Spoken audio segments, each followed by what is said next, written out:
Assalamualaikum warahmatullahi wabarakatuh. Waalaikumsalam warahmatullahi wabarakatuh. Sahabat Rubaiyat, kembali lagi di Bimbel Quran Rubaiyat dan tentunya masih bersama saya Wahyu Nurhuda. Pada episode kali ini kita akan ngobrol-ngobrol gitu ya. Tapi sebelum memulai untuk ngobrolnya, jangan lupa dan saya selalu ingatkan untuk subscribe, like, dan komen. Kemudian share juga video-video yang ada di Bimbel Quran Rubaiyat supaya kita bisa belajar bersama juga tentunya. Dan kali ini spesial sekali karena kita sudah ada tamu-tamu gitu dari sahabat-sahabat Rubaiyat semuanya gitu. Oke, ada Pak Ihsan dan juga Pak Tata. Assalamualaikum. Waalaikumsalam. Masya Allah, saya kembali lagi saya dibuat grogi lagi ya. Oke, gimana kabarnya untuk Pak Ihsan? Alhamdulillah. Alhamdulillah, Luar sehat ya, Pak, biasa, ya? tetap semangat. Masya Allah Allah. Akbar. Masya Allah. Pak Tata sehat juga ya Pak Tata ya? Sehat. Oke, alhamdulillah. Ya, dan tentunya karena kali ini untuk tema kita kali ini adalah cara menumbuhkan motivasi membaca Al-Quran. Kali ini saya akan menanyakan terkait hal tersebut kepada beliau-beliau supaya nanti kita juga bisa belajar bersama, tentunya bisa sharing juga kayak gitu. Oke, kita mungkin ke Pak Ihsan dulu gitu ya, karena Pak Ihsan kebetulan Masya Allah ini baru datang untuk podcast Rubaiyat ya Pak ya? Iya. Masya Allah. Gimana untuk kegiatannya Pak untuk bulan Ramadan ini kita? Alhamdulillah, luar biasa. Jadi untuk kegiatan Ramadan ini sebenarnya saya ingin santai Mas Wahyu. Iya. Tapi ternyata nggak bisa. Oh, nggak bisa. Bahkan ini nanti rapat sampai jam 1 juga. Oh, Masya Allah. Tetap jadi produktif ya Pak ya? Insya Allah, puasa tetap produktif. Iya, Masya Allah. Oke, kira-kira kalau dari lingkungan Pak Ihsan sendiri untuk terkait tadarus, kemudian membaca Al-Quran, TPA dan lain sebagainya terkait untuk Al-Quran gitu, kegiatannya seperti apa Pak? Apakah karena adanya masa pandemi ini ada keterbatasan atau mungkin tetap masih bisa berjalan dengan baik gitu? Ya, bukan di lingkungan saya saja Mas Wahyu. Lingkungan saya masih ada tadarus, terus kemudian di rumah juga keluarga juga tadarus.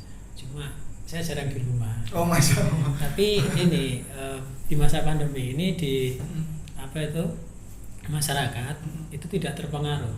Jadi justru malah di masjid-masjid yang biasa saya tarawih di situ, ya kita motivasi mereka untuk kemudian membaca Al-Quran sebanyak-banyaknya. Gitu. Masya Allah ya. Alhamdulillah juga ini direspon baik oleh teman-teman semuanya, oleh bapak-bapak, ibu-ibu terutama.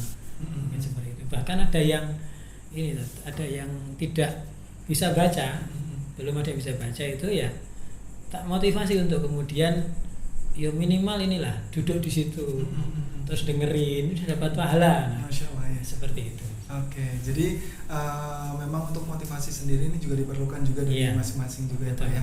Gitu. Terkait untuk dari kegiatannya yang memang sudah ada di tempat Pak Ihsan atau mungkin juga ada di lingkungan-lingkungan yang lain kayak gitu. Kira-kira kalau dari Pak Ihsan sendiri ini terkait itu kan kadang nih banyak juga gitu ya.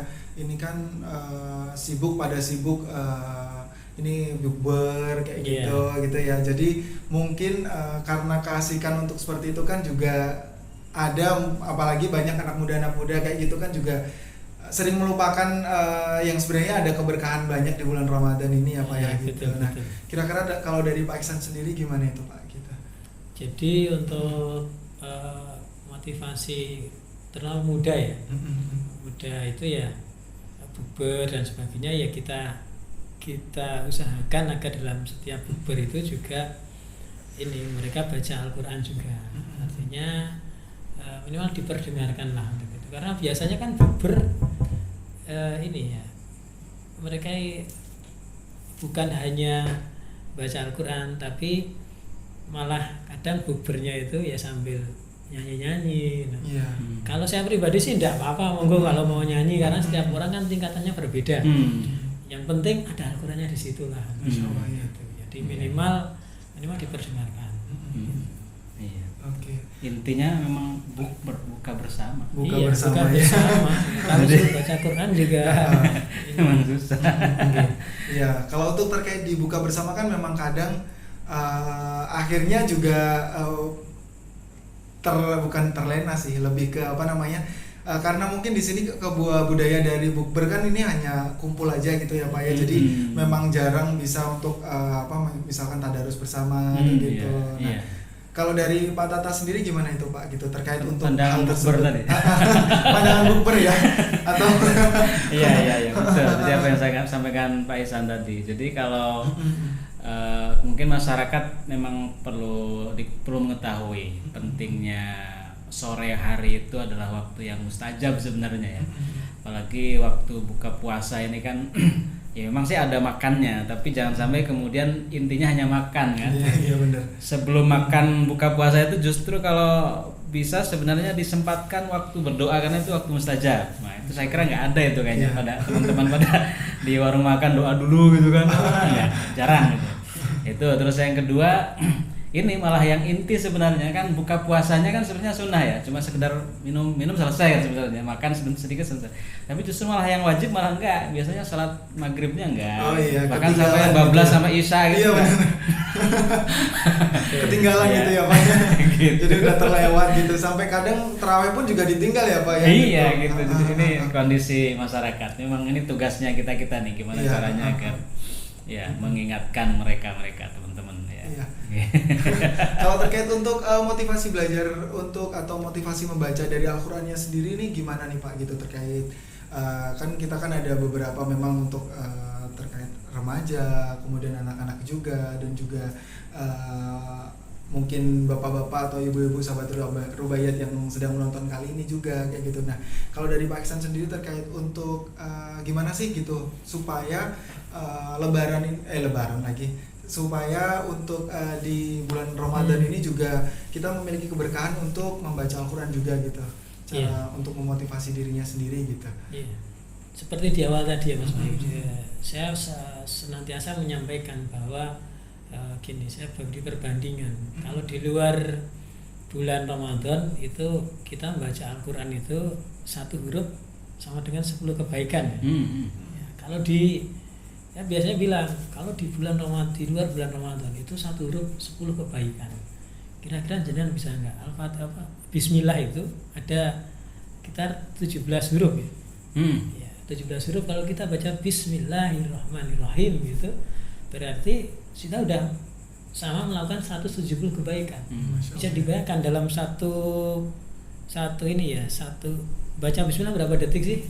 Nah, itu kita sama saja melakukan 170 kebaikan. Itu di luar Ramadan. Kalau di dalam Ramadan itu terserah Allah. Mau satu huruf 1 juta kebaikan itu terserah Allah. Iya. Itu ya tak terhingga ya. Kalau disebut 700 minimal 10 maksimal 700 kecuali puasa. Puasa bisa tak terhingga puasanya. Jadi saya selalu motivasi seperti itu. Dan juga saya ibaratkan mungkin seperti buah. Orang yang membaca Al-Qur'an itu seperti buah yang dalamnya utrujah ya. Buah jeruk itu logonya Rubaiyat timbal Quran Rubaiyat. Oh iya, jeruk. Nah, ini kalau orang yang membaca Al-Qur'an itu ibarat buah jeruk gitu ya. Buahnya harum. Jadi kulitnya halus. Terus dalamnya juga manis. Kalau orang muslim yang tidak membaca Al-Qur'an ini ibarat apa tuh? Kurma. Ya, kurma. Jadi enggak harum tapi manis. Masih mending gitu. Nah, ini yang parah ini wis enggak muslim enggak baca Quran ya, kayak buah jarak kalau itu. Buah jarak. Pahit itu. Pahit. Iya, lebih pahit dari kehidupan. Iya. Dan juga saya sampaikan juga bahwa Al-Qur'an itu sebenarnya teman yang paling setia itu ya Al-Qur'an. Dan kekasih yang paling setia itu Al-Qur'an. Itu menemani dunia sampai akhirat ya, sampai di alam kubur gitu ya. Jadi coba dengan teman sebaik-baik teman di dunia saat ini ya. Setiap hari ngasih kita uang, setiap hari bahkan kita sudah lihat-lihat udah dikasih uang. Mau istri kasih istri gitu. Mau uang dikasih uang. Itu pun kalau mati sudah ninggalkan kita, tapi Al-Qur'an enggak. Jadi ada kisah itu ditemani Al-Qur'an ya. Jadi di alam kubur itu ada datang dengan wajah tampan itu, kamu siapa? Aku bacaan Al-Quranmu. Masya Allah. Itu ditemani mas. Bayangkan di alam kubur sendirian. Wong di dunia aja sendirian jomblo itu juga nelongso ya. Apalagi dosa ketawa men. Apalagi di akhirat ya. Wah, udah Iya, jomblo. udah jomblo. Di akhirat sendirian nggak pernah baca Quran, gelap gitu. Kita kayak kena ya bang ya.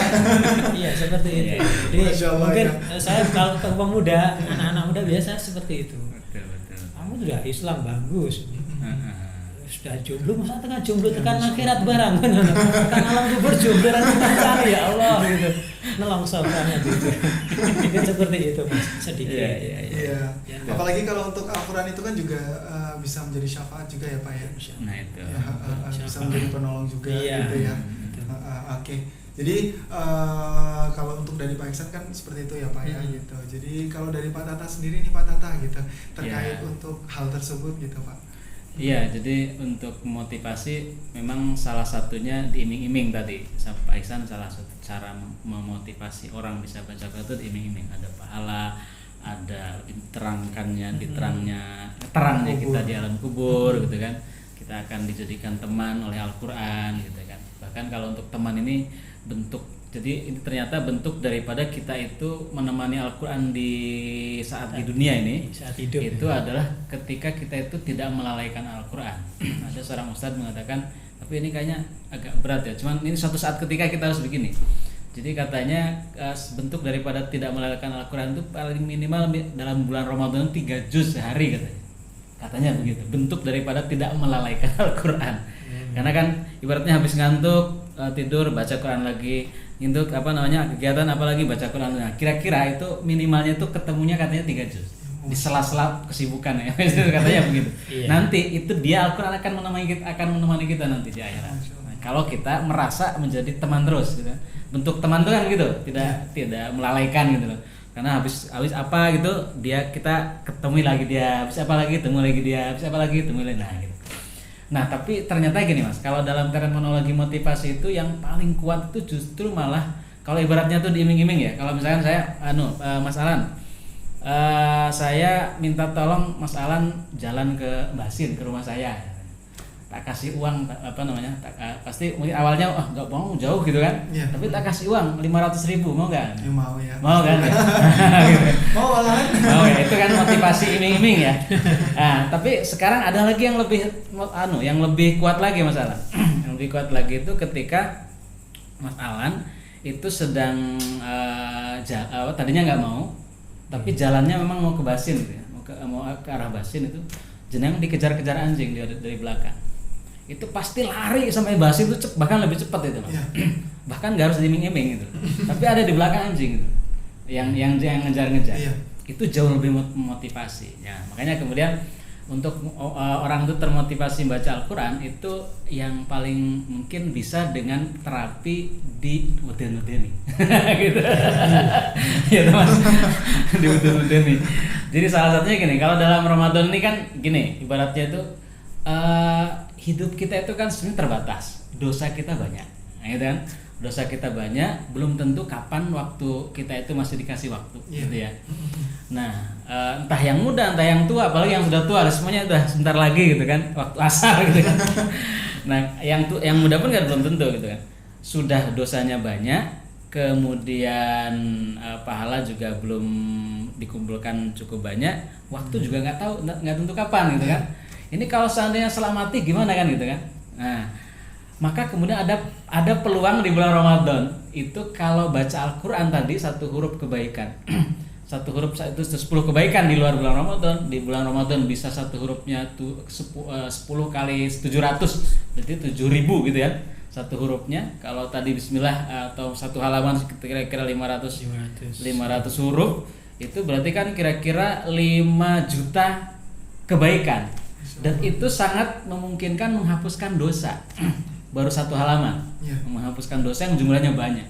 Kemudian bahkan bisa menambah pahala yang banyak.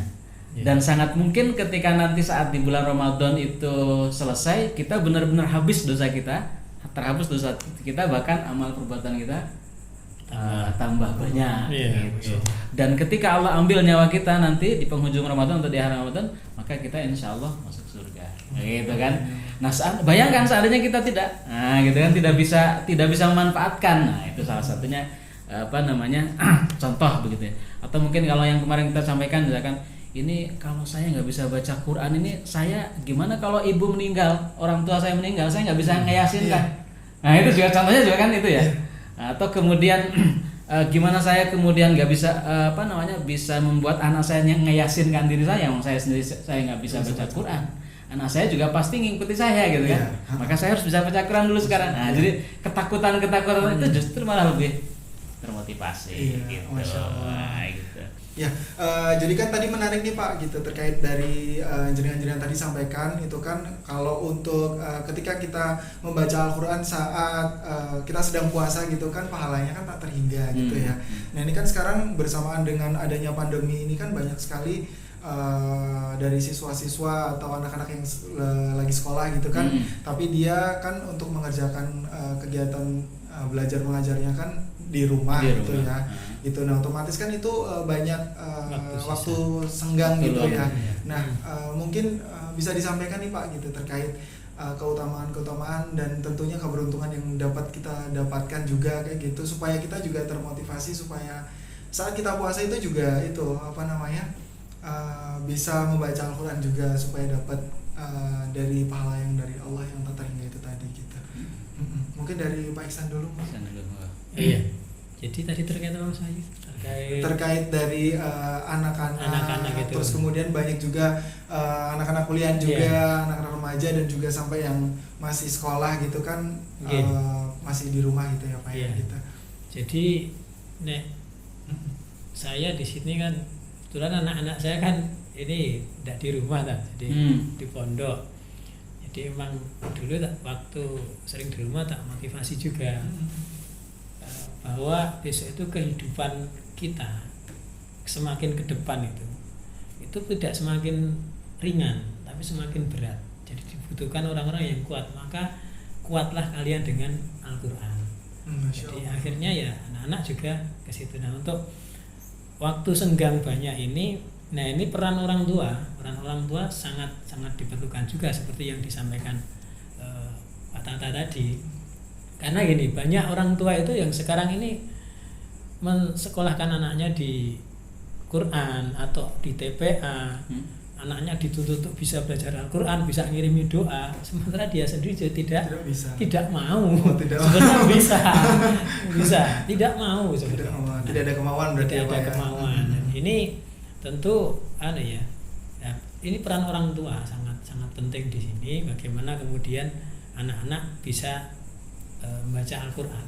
Kalau yang nggak bisa ya kita kasih tahu itu pahala belajar itu banyak juga. Grodal gradul itu sudah dapat pahala grodalnya, gradulnya. Apalagi sekarang kan mereka ini ya game ya. Saya juga suka game kan gitu ya. Biasanya gadget ini. Kadang perbandingan antara pegang gadget sama Al-Quran kan besar gadget. Saya juga menyadari kadang seperti itu juga. Tapi saat ditanya mau kemana, surga, ya, lucu kita.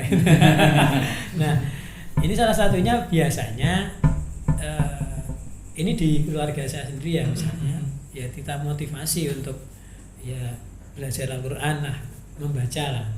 Ya kamu boleh main. Boleh main tapi harus ada imbangannya. Bahkan di beberapa perkumpulan anak-anak muda ini sering tak sampaikan, oke, tak kasih tantangan ini, kalian 1 jam game, tapi inilah kalau bisa ya 1 jam baca Quran. Kira-kira bagaimana? Kalau bisa ya kalian luar biasa. Soalnya gimana Mas? Kadang ini saya di teman-teman gamers ya, kalian di game itu bisa kalau mati bisa hidup lagi, ya enggak? Iya. Mobile Legend ini. Mobile Legend mati berkali-kali hidup lagi, tapi saat kemudian di dunia ini mati, apa kita bisa hidup lagi enggak gitu?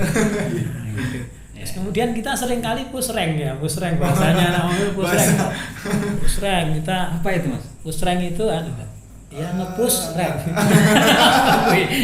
Meningkatkan ranking di game. Iya, Bapak iya. enggak gitu dan sebagainya. Nah, tapi Bersama kita si gamers ya Pak ya. tapi kita lupa untuk kemudian nge-push rank nge-push kita rank kita di sisi Allah itu kita Masya lupa. Allah, ya. Masya Allah. Gitu. Iya, kadang memang iya Pak ya. Jadi kadang juga beberapa memang yang saya tahu juga gitu kan ada yang sampai itu kalau belajar kalau main Mobile Legends tuh kadang sampai semalam suntuk gitu Pak. Iya. Jadi malam Saya juga main sering. gitu. Oh iya. Terus tapi nggak diimbangi juga Pak Iya, gitu. harus Jadi ketika diimbangi. subuh waktunya sholat tidur dia mah sampai siang kayak gitu biasanya seperti itu sih Oke. gitu. Ya.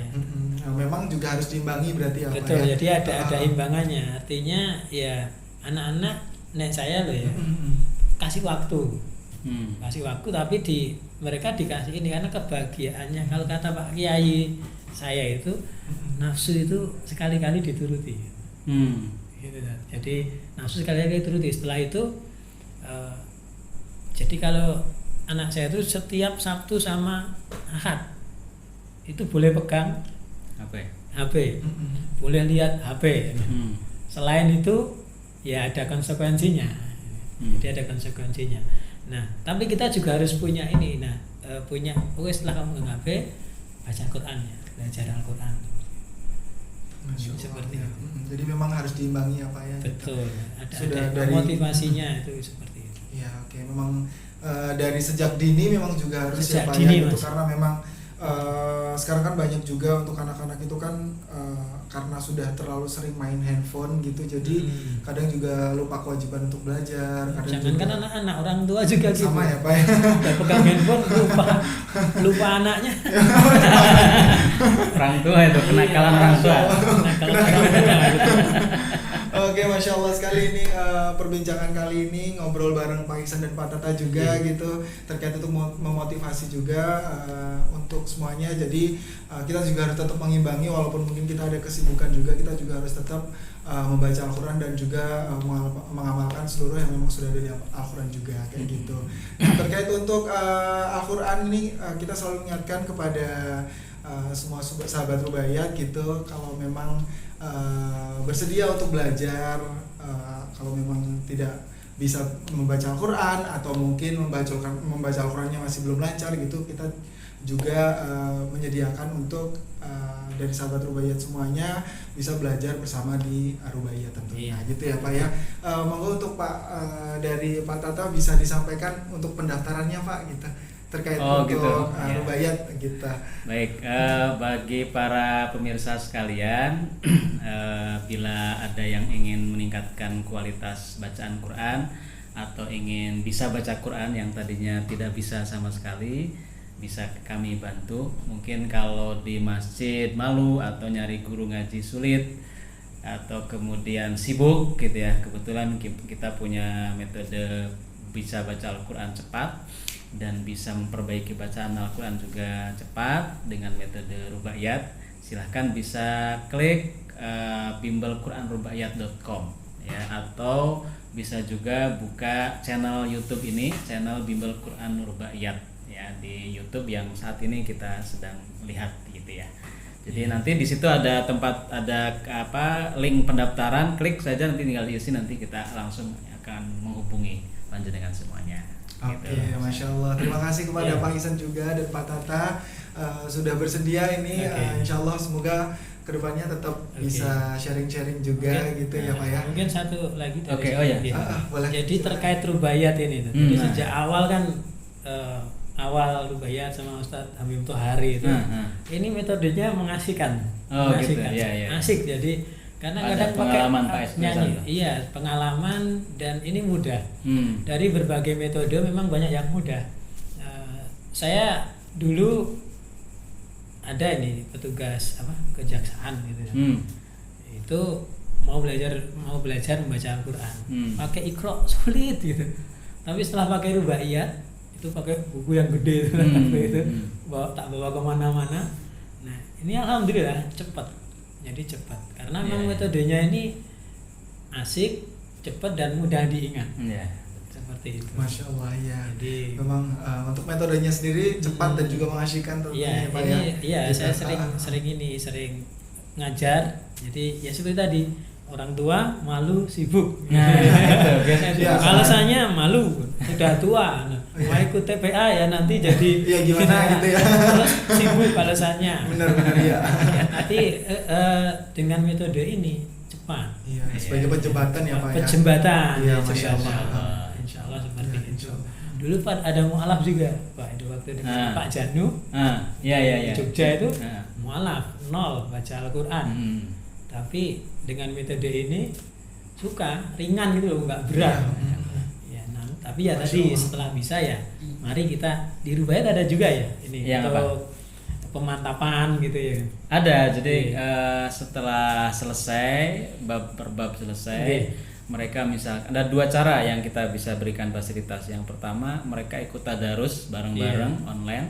Untuk saat ini online ya. Terus yang kedua bisa riset itu ikut lagi dari nol lagi gitu Iya, kan. Masya Nah Allah. ikut nol lagi tanpa harus registrasi lagi, tinggal bilang gitu aja kan. Nah itu pemantapannya bisa dengan cara seperti itu. Mantap. Oke, Masya Allah sekali ya. Jadi pokoknya tetap tonton terus untuk channel Rubaiyat dan sahabat Rubaiyat semuanya. Tadi sudah disampaikan, mungkin nanti bisa langsung cek di kolom deskripsi gitu. Ketika mau pengen daftar nanti langsung tinggal klik aja ya Pak ya. Oh iya, Gitu, di oke. kolom deskripsi nanti ada Iya, ditulis. oke. Mungkin itu aja. Terima kasih sahabat Rubaiyat semuanya sudah tonton video ini. Jangan lupa untuk subscribe, like, komen dan juga share ke teman-teman semuanya supaya nanti kita bisa sharing dan juga belajar bareng tentunya gitu ya. Terima kasih kepada Pak Ihsan dan juga Pak Tata sudah bersedia hadir.